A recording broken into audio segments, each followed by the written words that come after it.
Baik, shalom Bapak Ibu, saudara jemaat Tuhan yang saya kasih dalam Tuhan Yesus Kristus. Saat ini kita akan belajar firman Tuhan mengenai rahasia keluarga atau rumah tangga Kristen yang diberkati Tuhan. Sekali lagi tema kita adalah rahasia berkat atas keluarga orang percaya atau orang Kristen. Saudara, tema ini terambil dari tema Alkitab perkawinan di Kana. Sebuah cerita yang sudah tidak asing bagi kita, perkawinan di Kana. Yohanes pasal yang kedua, ayat yang ke-1 sampai ayat yang ke-11. Saya coba baca untuk kita sekalian, Ibu Bapak sekalian. Pada hari ketiga ada perkawinan di Kana di Galilea dan Ibu Yesus ada di situ. Yesus dan murid-muridnya diundang juga ke perkawinan itu. Ketika mereka kekurangan anggur, Ibu Yesus berkata kepadanya, mereka kehabisan anggur. Kata Yesus kepadanya, "Mau apakah engkau daripadaku, Ibu, saatku belum tiba?" Tetapi Ibu Yesus berkata kepada pelayan-pelayan, "Apa yang dikatakan kepadamu, buatlah itu." Di situ ada 6 tempayan yang disediakan untuk pembasuhan menurut adat orang Yahudi. Masing-masing isinya 2-3 buyung. Yesus berkata kepada pelayan-pelayan itu, "Isilah tempayan-tempayan itu penuh dengan air," dan mereka pun mengisinya sampai penuh. Lalu kata Yesus kepada mereka, "Sekarang cedoklah dan bawalah kepada pemimpin pesta." Lalu mereka pun membawanya. Setelah pemimpin pesta itu mengecap air yang telah berubah menjadi anggur itu dan ia tidak tahu dari mana datangnya, tetapi pelayan-pelayan yang mencedok air itu mengetahuinya. Ia memanggil mempelai laki-laki dan berkata kepadanya, "Setiap orang menghidangkan anggur yang baik dan dahulu dan sesudah orang puas minum, barulah yang kurang baik. Akan tetapi engkau menyimpan anggur yang baik sampai sekarang." Hal itu dibuat Yesus, kata Alkitab, di Kana yang di Galilea sebagai yang pertama dari tanda-tandanya, dan dengan itu ia telah menyatakan kemuliaannya dan murid-muridnya percaya kepadanya. Saudaraku yang diberkati Tuhan, peristiwa perkawinan di Kana dapat diaplikasikan di dalam kehidupan kita, dan khusus rumah tangga Kristen yang ingin supaya rumah tangga Anda diberkati oleh Tuhan. Temukan rahasia di dalam video ini, yaitu saudaraku yang diberkati, rahasia perkawinan orang Kristen. Perkawinan yang mana hidup keluarga Kristen diberkati. Saudaraku yang diberkati oleh Tuhan, saya ingin bagi rahasia keluarga Kristen yang diberkati. Sekali lagi, rahasia keluarga Kristen yang diberkati. Ada banyak orang Kristen yang hari-hari ini putus asa dengan rumah tangga mereka, padahal mungkin baru saja dibangun 1, 2, 3 tahun. Atau ada yang terbalik. Di awal pernikahan segala sesuatu kelihatan indah, kelihatan hebat, kelihatan luar biasa. Tapi akhirnya semua orang kecewa dan semua orang sadar bahwa ternyata pernikahan bukan sesuatu yang mudah dan gampang. Sehingga ada keluarga yang putus asa dan berkata, "Pak Pendeta, saya baru tahu suami saya yang sesungguhnya.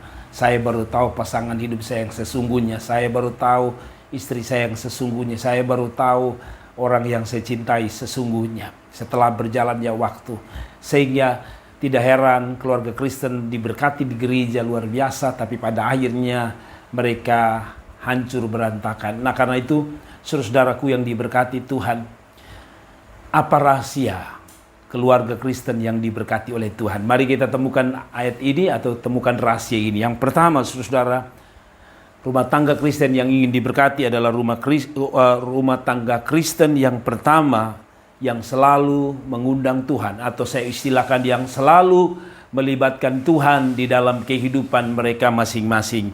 Saudaraku yang diberkati Tuhan, yang pertama, libatkan Tuhan selalu di dalam rumah tangga Anda. Saudara, dalam ayat yang kedua dikatakan bahwa Yesus dan murid-muridnya juga diundang juga ke perkawinan itu. Sekali lagi saya baca ayat yang kedua, Yesus dan murid-muridnya diundang juga ke perkawinan itu. Saudara-saudaraku yang diberkati Tuhan, rahasia pertama rumah tangga Kristen yang ingin diberkati, rumah tangga Kristen yang ingin mengalami pertolongan dan mujizat Tuhan, rumah tangga Kristen yang ingin mengalami pemulihan. Pertama rahasianya adalah satu, selalu mengundang Tuhan, selalu melibatkan Tuhan. Kita tahu bahwa cerita ini pada akhirnya setiap persiapan yang dipersiapkan rumah tangga ini, yaitu perkawinan atau mempelai yang ada di Kana ini, di negeri Kana ini, akhirnya harus malu karena persiapan mereka ternyata tidak bisa membawa mereka untuk mengalami sebuah perjalanan pernikahan yang luar biasa. Baru saja mereka melangkah awal, mereka sudah dapat masalah, yaitu kekurangan anggur. Gambaran daripada sesuatu yang mempermalukan. Bayangkan kalau kita buat pesta, resepsi pernikahan, lalu makanan habis. Bukankah sesuatu yang memalukan? Hari-hari ini ada banyak keluarga-keluarga Kristen yang akhirnya bukan mempermuliakan Tuhan, tapi mempermalukan Tuhan. Mengapa? Karena mereka pikir mereka mampu. Mereka pikir uang mampu menolong rumah tangga mereka. Mereka pikir bahwa dengan modal hanya cinta, mereka bisa berjalan dan terus berjalan dalam rumah tangga yang diberkati Tuhan. Ternyata di tengah jalan mereka sadar bahwa mereka tak mampu. Karena itu, saudara-saudara, rahasia orang Kristen, rahasia rumah tangga yang diberkati bukan uang. Sebab uang tidak bisa menghasilkan kebahagiaan. Uang kita perlu, tetapi uang tidak bisa menolong kita waktu kita punya persoalan rumah tangga. Uang tidak bisa ciptakan rasa damai di dalam rumah tangga. Bahkan kadang-kadang uang justru menjadi malapetaka. Sejumlah suami yang memiliki uang akhirnya meninggalkan istri dan menikah dengan wanita yang lain dan wanita yang baru. Itu berarti apa? Uang tidak bisa menolong kita. Apalagi jabatan, saudaraku yang diberkati Tuhan. Apapun yang kita miliki tidak bisa tolong kita, kecuali satu, kita libatkan Tuhan di dalam pernikahan kita. Saudara, apapun, bukan hanya rumah tangga, usaha kita, bisnis kita, pekerjaan kita, masa depan kita, tidak bisa ditolong dengan kemampuan kita. Kepintaran kita tidak bisa tolong kita. Siapapun tidak bisa tolong kita. Bahkan ahli pernikahan sekalipun tidak bisa tolong rumah tangga Anda, kecuali sekali lagi Anda melibatkan Tuhan. Bagaimana cara melibatkan Tuhan? Satu, belajarlah berdoa. Bikinlah waktu-waktu berdoa bersama istri dan suami dan anak-anakmu. Selalu ajar mereka bagaimana mengandalkan Tuhan dalam kehidupan mereka. Sebagai seorang suami, hidupmu harus belajar untuk mengandalkan Tuhan. Sebab saya percaya hanya dengan mengandalkan Tuhan, bukan hanya keluarga kita diberkati, bukan hanya keluarga kita ditolong, tetapi di mana ada penyertaan Tuhan, saya percaya di sana ada sukacita Tuhan yang luar biasa. Yang kedua, saudara-saudaraku, rahasia keluarga Kristen yang diberkati Tuhan adalah yang kedua. Saudara-saudaraku, yang kedua adalah rahasia keluarga Kristen yang diberkati Tuhan. Yang kedua adalah belajar untuk terbuka dan mengakui setiap kekurangan kita. Belajar untuk terbuka dengan Tuhan. Saudaraku, Yohanes pasal yang kedua ayat 3 berkata, ketika mereka kekurangan anggur, Ibu Yesus berkata kepadanya, mereka kehabisan anggur. Saudaraku, saya percaya bahwa Ibu Yesus, Maria, adalah bagian dari keluarga orang atau pemilik pesta yang ada di negeri Kana. Dan itu terbukti bahwa Ibu Maria berada di belakang sehingga dia tahu bahwa ini makanan habis atau anggur habis. Dan saya percaya dia tidak sembarang ada di belakang. Saya percaya ini merupakan bagian keluarga. Nah, pada waktu mereka kekurangan anggur, biasanya kalau orang kehabisan makanan, kalau punya pesta, saya yakin dia tidak berani cerita kepada orang lain. Dan memang akhirnya Yesus bukan orang lain. Tapi maksud saya adalah sebagai manusia biasa, kita sulit untuk mengakui kekurangan kita. Kita suka menutup-nutup kekurangan kita. Yang kita tonjolkan adalah kemampuan kita, kehebatan kita, dan sebagainya. Kita mau tunjuk bahwa kita bukan orang lemah. Kita tunjuk bahwa kita tidak punya persoalan. Padahal kenyataannya kita punya banyak persoalan, kita punya banyak pergumulan, kita punya banyak tantangan, bahkan kita punya banyak kekecewaan. Nah, dalam konteks ini, saudara, Ibu Yesus sadar bahwa pertolongan tidak pernah datang tanpa keterbukaan, tanpa kejujuran tentang kekurangan itu sendiri. Ibu Yesus berkata, mereka kekurangan anggur. Jelas sekali, sederhana. Untuk bisa melihat berkat Tuhan, untuk bisa melihat pertolongan Tuhan, untuk bisa melihat kuasa Tuhan menolong rumah tanggamu, menolong hidupmu, menolong masa depanmu, menolong pekerjaanmu, apa saja. Yang kedua, belajar untuk terbuka dengan Tuhan. Belajar mengakui kekurangan kita. Mungkin kita tidak kekurangan anggur, tapi kita kekurangan akal. Kita kehabisan akal untuk menolong rumah tangga kita. Kita kehabisan akal untuk meraih masa depan kita. Kita kehabisan akal untuk menyelesaikan persoalan-persoalan yang terjadi dalam rumah tangga dan hidup kita. Kalau begitu, apa yang harus kita lakukan? Yang kedua, kalau yang pertama libatkan Tuhan, yang kedua, mari kita terbuka bahwa kita sebenarnya tanpa Tuhan kita tidak bisa apa-apa. Tanpa Tuhan kita manusia lemah. Tanpa Tuhan kita tak berdaya. Tanpa Tuhan yang ada hanyalah kekecewaan. Tanpa Tuhan yang ada adalah air mata. Saudara-saudaraku yang diberkati Tuhan, mari sebagai seorang suami, mari kita terbuka kepada Tuhan. Kalau kita ada dosa, kalau kita ada salah di dalam rumah tangga dan perjalanan hidup kita, kalau di masa muda ini kita hidup dengan dosa sehingga membuat Allah tidak bisa bekerja dalam hidup saudara, kita harus jujur di hadapan Tuhan bahwa kita punya kekurangan. Saudara-saudara, dengan kita mengakui kekurangan kita, berarti kita membutuhkan sesuatu yang mampu melebihi kita. Siapa itu? Pribadi Tuhan itu sendiri. Ketika kita mengakui bahwa kita tidak bisa, kita tidak mampu, kita punya banyak kekurangan, maka saya percaya Tuhan akan bebas bekerja karena kita telah merendahkan hati di hadapan Tuhan. Tapi yang kedua atau yang berikut dalam pengertian ayat yang ketiga ini juga bicara tentang kerendahan hati. Saudara, bagaimana kita merendahkan diri di hadapan Tuhan dan mengakui bahwa tanpa Tuhan segala sesuatu binasa, tanpa Tuhan segala sesuatu hancur, termasuk hidup kita, rumah tangga kita, bisnis kita, apapun itu yang kita mau coba raih dengan tangan kita. Ingat, tangan kita terbatas, tapi tangan Allah kita penuh kuasa dan tanpa batas. Undanglah Dia dan libatkan Dia. Tetapi yang kedua, selalu jujur. Apapun kekurangan engkau. Kalau engkau sedih, katakan Tuhan saya sedih. Kalau engkau sedang hancur, katakan Tuhan hati saya hancur. Kalau saudara sedang kecewa, katakan kepada Tuhan saya sangat kecewa. Saudara-saudaraku yang diberkati Tuhan, sekali lagi kalau Anda mau diberkati oleh Tuhan, bukan hanya Anda undang Tuhan, tapi yang kedua, selalu jujur dengan Tuhan. Selalu terbuka dengan Tuhan. Anda terbuka dengan teman, Anda terbuka dengan sahabat, Anda terbuka dengan orang-orang yang Anda pikir baik. Hari ini mungkin dia masih baik, dia dengar cerita saudara, dia dengar curhatan saudara, dia dengar semua pengeluhan Anda. Tapi satu waktu, apapun yang Anda ceritakan, apalagi itu berhubungan dengan rumah tanggamu, apalagi itu berhubungan dengan sesuatu yang sensitif, apalagi itu berhubungan dengan cerita-cerita masa lalu saudara. Ketika satu waktu saudara berjalan lalu saudara mengecewakan dia, pembahasan curhatan saudara akan menjadi momok bagi saudara.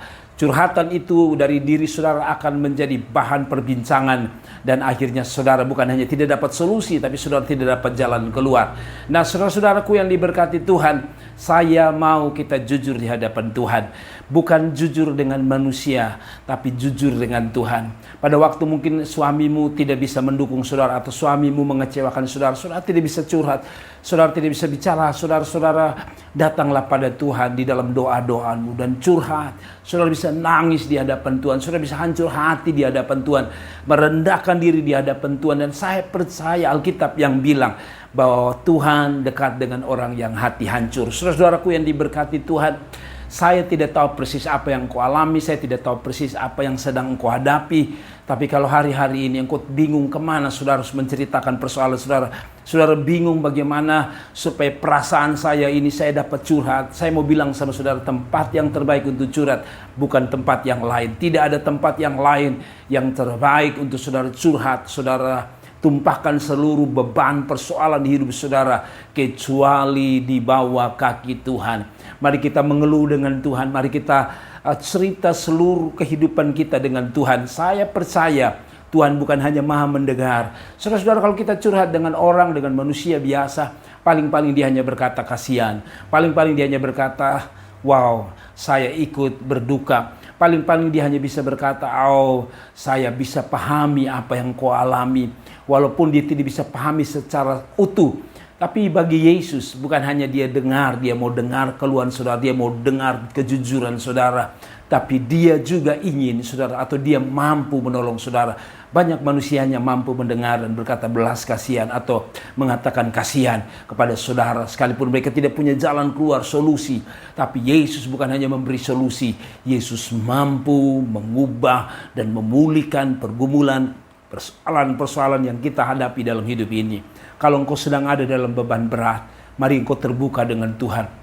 Mari engkau jujur dengan Tuhan. Kalau engkau angkuh, sombong, selama ini merasa diri mampu, merasa diri bisa, merasa diri kuat, saudara-saudaraku. Dan waktu saudara hadapi sebuah persoalan, entah persoalan rumah tangga, persoalan bisnis, persoalan masa depan, persoalan pendidikan, apapun, keuangan dan sebagainya, lalu saudara sadar bahwa benar, tanpa Tuhan saya tidak mampu, tanpa Tuhan saya tidak bisa bikin apa-apa, tanpa Tuhan saya tidak bisa melakukan sesuatu yang luar biasa. Maka dengar, saya mau sampaikan kepada saudara sebagai seorang bapa, jujurlah di hadapan Tuhan. Belajarlah mengakui bahwa engkau tak sanggup. Belajarlah merendahkan diri di bawah kaki Tuhan, bahwa engkau tidak bisa tanpa Tuhan. Dan saya percaya tangan Allah yang penuh belas kasihan akan datang dan menjamah saudara. Mungkin saudara berkata, Tuhan selama ini saya punya uang. Kalau saudara sakit, lalu saudara berkata, setiap kali saya sakit saya punya uang. Saya datang ke dokter dan selesai. Saya datang ke rumah sakit dan selesai. Tapi kali ini Pak Pendeta, saya punya sakit yang sulit disembuhkan. Saya sudah dari rumah sakit satu ke rumah sakit yang lain. Saya sudah dari dokter yang satu kepada dokter yang lain. Tapi akhirnya saya kecewa. Uang saya habis. Saya mau bilang sama saudara, kadang-kadang Tuhan izinkan itu supaya Anda tidak mengandalkan kemampuanmu, tidak mengandalkan uangmu, tidak mengandalkan kemampuanmu. Tapi yang ku mau jujur bahwa Tuhan, semua sudah selesai. Semua sudah, apa yang saya andalkan tidak mampu menolong saya. Saudara punya kesempatan yang sama, kesempatan yang terbaik, yaitu datang dan jujur di hadapan Tuhan bahwa Anda memerlukan Tuhan. Saya percaya Tuhan tidak membiarkan orang-orang yang terbuka, orang-orang yang rindu datang kepada Tuhan. Saudara bisa nangis di bawah kaki Tuhan, jatuhkan lututmu dan mulailah berdoa dan bilang sama Tuhan, saya tak mampu, saya undang Engkau hadir dalam hidup saya. Saya percaya Tuhan akan datang dalam hidup saudara. Yang ketiga, saudara-saudaraku, rahasia keluarga Kristen yang diberkati oleh Tuhan, saudara-saudara, adalah yang ketiga, belajar untuk taat. Yohanes pasal yang kedua ayat 5-7 berkata, tetapi Yesus berkata kepada pelayan-pelayan, apa yang dikatakan kepadamu, buatlah itu. Di situ kata Alkitab ada 6 tempayan yang disediakan untuk pembasuhan menurut adat orang Yahudi, masing-masing isinya 2-3 buyung. Ayat yang ke-7, Yesus berkata kepada pelayan-pelayan itu, isilah tempayan-tempayan itu penuh dengan air, dan mereka pun mengisinya sampai penuh. Perhatikan baik-baik. Pada waktu Ibu Yesus, Maria, mengatakan kepada pelayan-pelayan adalah, kalau Yesus suruh apa, buatlah itu. Dan yang luar biasa menarik adalah, ternyata pertama pelayan-pelayan taat kepada Maria, Ibu Yesus. Yang kedua, mereka taat kepada Yesus. Yaitu pesan daripada Ibu Yesus, yaitu Maria, berkata, kalau Yesus suruh taat, lakukan. Yang kedua, Yesus berkata, isilah tempayan-tempayan itu penuh dengan air. Dan Alkitab mengatakan bahwa mereka mengisinya sampai penuh, saudara-saudaraku yang diberkati Tuhan. Dan akhirnya mereka isi sampai penuh, saudara-saudara. Persis seperti perintah Tuhan. Apa maksudnya, saudara-saudaraku yang diberkati Tuhan? Ada nilai ketaatan yang luar biasa dari hamba-hambanya. Saudara-saudaraku yang diberkati Tuhan, saya mau bilang sama saudara bahwa ternyata mujizat di Kana itu bukan lahir dari orang-orang hebat, lahir bukan dari orang-orang yang secara pendidikan mereka orang luar biasa. Hamba pada zaman dahulu adalah orang-orang yang tidak diperhitungkan, orang-orang yang tidak bisa diandalkan. Atau maksud saya adalah orang-orang yang tidak punya nilai, saudara-saudara, sama sekali. Tetapi dari mereka lah saya percaya bahwa mujizat itu terjadi dari mereka. Salah satunya adalah dari mereka, yaitu mereka taat kepada Tuhan Yesus. Apa saja yang disuruh Tuhan mereka taat. Saya mau bilang sama saudara-saudara yang punya rumah tangga, dengar baik-baik. Sebagai suami, jadilah suami yang taat. Sebagai istri, jadilah orang yang taat kepada Tuhan. Jadi anak-anak yang taat kepada Tuhan. Saya percaya kalau satu keluarga semua hidup di dalam taat kepada Tuhan. Bicara tentang taat kepada Tuhan, bicara tentang apa? Bicara tentang takut dan hormat akan Tuhan.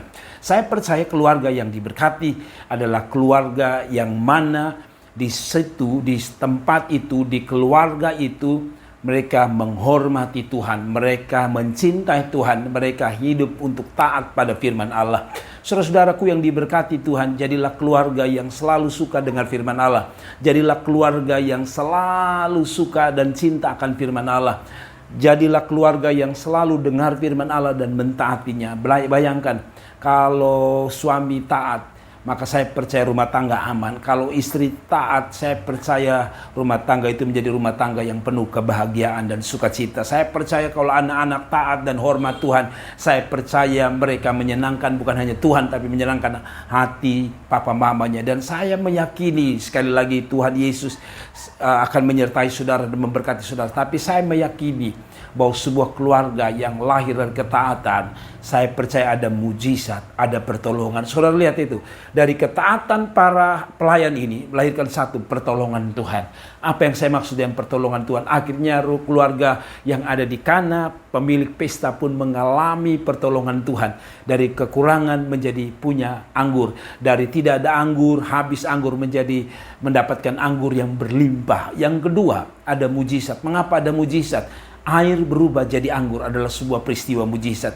Saya percaya mungkin ada istri yang berkata, Pak Pendeta, kami sudah bertengkar bertahun-tahun dan rasanya kami tidak bisa hidup bersama. Dan lewat khotbah ini mungkin Pak Pendeta saya harus bilang bahwa tidak mungkin keluarga saya dipulihkan karena kami sudah memasukkan surat-surat ke pengadilan dan menunggu vonis dari pengadilan untuk kami berpisah atau tidak.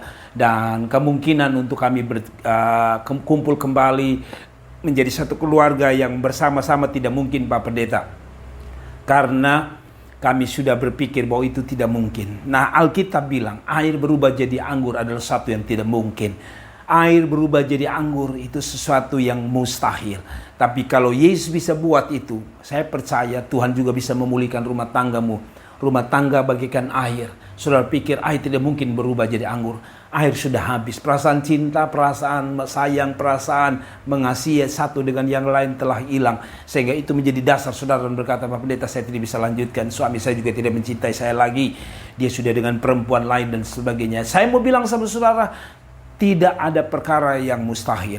Kalau murid-murid atau kalau para hamba pelayan-pelayan itu percaya kepada Tuhan bahwa mereka akan dilihat dengan iman bahwa Tuhan sanggup mengubah air menjadi anggur. Saya percaya Tuhan mampu menolong saudara mengubah rumah tanggamu yang hari ini sedang hancur, hari ini sedang berantakan menjadi sebuah rumah tangga yang diberkati, rumah tangga yang luar biasa, rumah tangga yang akan melihat kemuliaan Tuhan, rumah tangga yang akan melihat masa depan yang luar biasa, rumah tangga yang akan menghasilkan keturunan-keturunan yang hebat. Mungkin hari ini kehidupan kelihatan hancur, mungkin kelihatan rumah tanggamu sudah berantakan dan tidak mungkin lagi bisa dipulihkan. Saya mau bilang sama saudara, masih ada harapan di dalam Tuhan kalau saudara datang dan meyakini bahwa Tuhan sanggup menolong saudara-saudara. Itu sebabnya poin yang ketiga tadi saya mau bilang sama saudara, belajar taat. Apa yang Tuhan suruh? Kalau Tuhan suruh untuk engkau berdoa, berdoa untuk suamimu, berdoa. Kalau Tuhan suruh engkau untuk berdoa untuk istrimu, berdoa. Kalau Tuhan suruh engkau berdoa untuk anak-anakmu mungkin yang nakal dan tidak bisa diubah, anak-anakmu yang tidak bisa menyerahkan hidup, atau anak-anakmu yang hidup jauh dari Tuhan, menyakiti hati saudara, mengecewakan saudara, saudara bisa taat kepada Tuhan. Apa itu? Taat pada firman. Jangan pernah langgar firman. Jangan pernah memberontak dengan firman. Jangan pernah menolak firman Allah. Saudara-saudaraku yang diberkati Tuhan, belajar untuk taat. Saya percaya Alkitab bilang siapa yang taat, hidupnya akan diberkati. Tuhan pernah bicara kepada orang Israel, hari ini kuperhadapkan kepadamu kutuk dan berkat. Kalau engkau dengar baik-baik firman Allah, menyimpan di hatimu dan melaksanakannya, maka berkat akan menyertai engkau. Sebaliknya, bila engkau tidak mendengar dengan baik perkataan firmanku, maka kutuk yang akan datang. Saya percaya bahwa mungkin hari-hari ini terasa kutuk, terasa neraka di dalam rumah tangga, terasa hancur-hancurkan dan berantakan rumah tangga saudara. Saudara-saudara tetap memilih taat. Apa itu? Sekali taat yang saya maksud gini, walaupun doamu belum dijawab, saudara masih taat beribadah. Walaupun saudara-saudara rumah tanggamu belum dipulihkan, saudara tetap taat untuk menyembah Dia. Walaupun mungkin saudara belum melihat pertolongan atas suamimu untuk diubahkan Tuhan dan dijamah Tuhan, tapi saya mau bilang sama saudara, saudara tetap taat. Taat untuk apa? Tetap untuk mengagungkan dan menyenangkan hati Tuhan. Taat untuk apa? Taat untuk mengikuti firman Tuhan 100%. Seperti tadi Alkitab mengatakan bahwa ketika Tuhan suruh mereka isi tempayan itu penuh, mereka mengisinya. Saya percaya bahwa tidak ada perkara mustahil bagi orang-orang yang taat. Salah satu kunci mujizat dan pertolongan Tuhan atas masa depanmu, atas keluargamu, atas bisnismu, atas usahamu adalah satu, ketaatan. Saudara-saudaraku yang diberkati, taat bagi saudara-saudara yang rindu diberkati oleh Tuhan di masa mudamu, di masa pekerjaanmu, di dalam segala pekerjaanmu. Saudara-saudara, salah satu rahasia adalah taat dengan perpuluhan. Kalau saudara-saudara lihat perpuluhan, saudara taat bayar perpuluhan, saudara bawa perpuluhanmu, saya percaya itu jadi benih, menjadi dasar. Alkitab mengatakan di dalam Maleakhi 3 ayat 10 berkata, ujilah aku, masakan aku tidak mencurahkan dari tingkap-tingkap lagi dan membuka tingkap-tingkap langit untuk mencurahkan berkat dalam hidup saudara. Saudara-saudaraku yang diberkati Tuhan, taat adalah sesuatu yang penting di dalam hidup kita, yang penting di masa muda kita, karena ketaatan bukan hanya melahirkan pertolongan, ketaatan bukan hanya menghasilkan mujizat, tapi ketaatan itu akan menyenangkan hati Bapa di sorga. Saudara-saudaraku yang diberkati Tuhan, dan yang terakhir, rahasia rumah tangga yang diberkati adalah saudara-saudara imani dan percaya. Saudara-saudara, 3 tadi sebelum kita dengar pada poin terakhir ini, 3 atau rahasia daripada rumah tangga yang diberkati, rahasia daripada masa depan yang diberkati, rahasia di mana saudara dapat melihat pertolongan dan mujizat Tuhan. Bagi saudara yang sakit, saudara tidak ada perkara yang mustahil. Kalau saudara tadi pertama libatkan Tuhan, undang Tuhan, dan yang kedua belajar untuk terbuka dengan Tuhan, dan yang ketiga belajar untuk taat, maka yang terakhir saya mau sampaikan kepada saudara, rahasia keluarga yang diberkati Tuhan, rahasia keluarga yang ingin melihat mujizat Tuhan, rahasia keluarga yang ingin melihat penyertaan Tuhan, rahasia keluarga yang ingin melihat mujizat dan pertolongan Tuhan. Yang terakhir, poin yang terakhir adalah imani dan percaya. Saudaraku, di dalam Yohanes pasal yang kedua tadi ayat 8 sampai 11 saya coba baca untuk kita. Lalu kata Yesus kepada mereka, sekarang cedoklah dan bawalah kepada pemimpin pesta. Lalu mereka pun membawanya. Ayat yang ke-9. Setelah pemimpin pesta itu mengecap air yang telah menjadi anggur itu, dan ia tidak tahu dari mana datangnya, tetapi pelayan-pelayan yang mencedok air itu mengetahuinya. Ia memanggil mempelai laki-laki dan berkata kepadanya, setiap orang menghidangkan anggur yang baik dahulu, dan sesudah orang puas minum, barulah yang kurang baik. Akan tetapi engkau menyediakan anggur yang baik sampai sekarang. Saudaraku, bayangkan waktu Yesus suruh para pelayan untuk mengisi air yang akan diubah jadi anggur. Saya percaya pelayan-pelayan berkata, mana mungkin. Lebih tepatnya kalau Yesus berkata, ambil anggur sedikit, taruh di tempayan, aku akan memperbanyak, melipat gandakannya. Maka itu lebih masuk akal. Sekarang Yesus suruh ambil air, lalu dia berkata, saya akan ubah ini menjadi anggur. Ini sesuatu yang mustahil. Tetapi para murid bukan hanya taat, atau para pelayan bukan hanya memilih untuk taat, tapi para pelayan secara tidak langsung mereka sedang menunjukkan iman, percaya mereka kepada Yesus yang sedang berdiri di hadapan. Mereka meyakini bahwa kalau Yesus omong apa itu akan terjadi, saudaraku yang diberkati Tuhan. Sehingga mereka isi air dan mereka meyakini bahwa air ini akan berubah jadi anggur. Ini bicara tentang apa? Iman. Para pelayan yakin bahwa air bisa berubah jadi anggur. Bukan hanya air bisa berubah jadi anggur, air bisa berubah jadi apapun kalau di tangan Tuhan. Yang kedua, kalau saudara baca, tindakan iman dari pelayan adalah, saudara lihat waktu Yesus berkata, cedok dan bawalah. Bayangkan, saya pikir waktu mereka cedok mungkin bisa saja belum jadi anggur, atau waktu mereka lihat ke dalam tempayan mungkin belum jadi anggur. Tapi mereka belajar untuk mencedok. Seolah-olah berkata, kami yakin kami cedok, bukan lagi air, tapi kami cedok, maka yang lahir atau yang muncul adalah anggur. Saudara, ini bukti iman yang kedua. Mereka meyakini bahwa apapun yang mereka lakukan, mereka tidak perlu melihat baru percaya, tapi mereka percaya dan akhirnya mereka melihat. Sekali lagi, iman itu tidak menunggu Anda untuk melihat baru percaya, tetapi belajar untuk percaya baru melihat. Saudara-saudaraku, mungkin rumah tanggamu belum engkau lihat ada pemulihan, tapi engkau imani setiap pagi bangun dan berkata, rumah tangga saya akan pulih, hidup saya akan diberkati, masa depan saya akan luar biasa, pendidikan saya akan luar biasa, masa depan saya akan gemilang-gemilang. Saudara-saudara, kita berkata itu dengan keyakinan bahwa seperti air berubah jadi anggur, demikian dengan hidup kita. Dan saya meyakini Allah yang kita imani, Allah yang kita percayai, Allah yang sanggup tolong kehidupan kita. Saudara-saudara, dan yang ayat yang terakhir dikatakan gini, hal itu dibuat Yesus di Kana yang di Galilea sebagai yang pertama dari tanda-tandanya, dan dengan itu ia telah menyatakan kemuliaannya dan murid-murid percaya. Saudara-saudara lihat bahwa para murid ini baru pertama kali mujizat terjadi, yaitu di negeri Kana, khususnya di perkawinan di negeri Kana.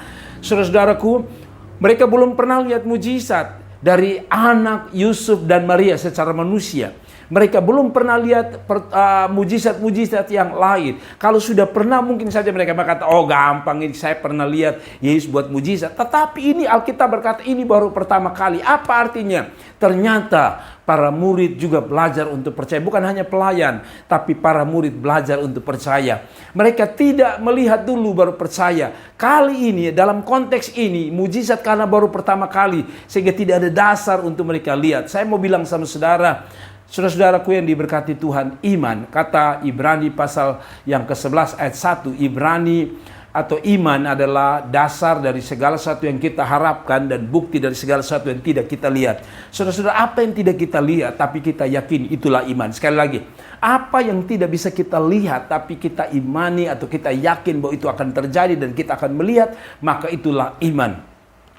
Abraham percaya bahwa sekalipun dia sudah tua, dia akan memiliki anak dan keturunan bagikan bintang di langit. Saudara-saudara, bagikan pasir di laut. Saudara-saudaraku, apa maksudnya?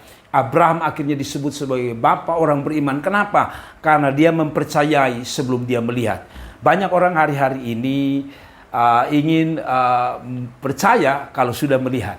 Sehingga banyak orang-orang putus asa ketika mereka belum melihat dan mereka tidak meyakini Allah ada. Bahkan beberapa orang-orang kafir, orang-orang ateis tidak percaya Tuhan karena mereka berpikir bahwa mereka harus lihat dulu baru mereka percaya. Tapi orang percaya, saya percaya bahwa kita berbeda. Kita mau percaya dan kita akan melihat kuasa Tuhan. Saudara-saudaraku, yang menarik adalah iman itu kadang-kadang tidak membutuhkan dasar dalam tanda kutip. Saudara-saudara, maksud saya begini. Saudara lihat bahwa sebenarnya mujizat bisa Tuhan Yesus buat dari anggur sedikit menjadi anggur yang banyak, lebih masuk akal. Tapi anggur itu tercipta dari air, tadi saya katakan. Apa artinya?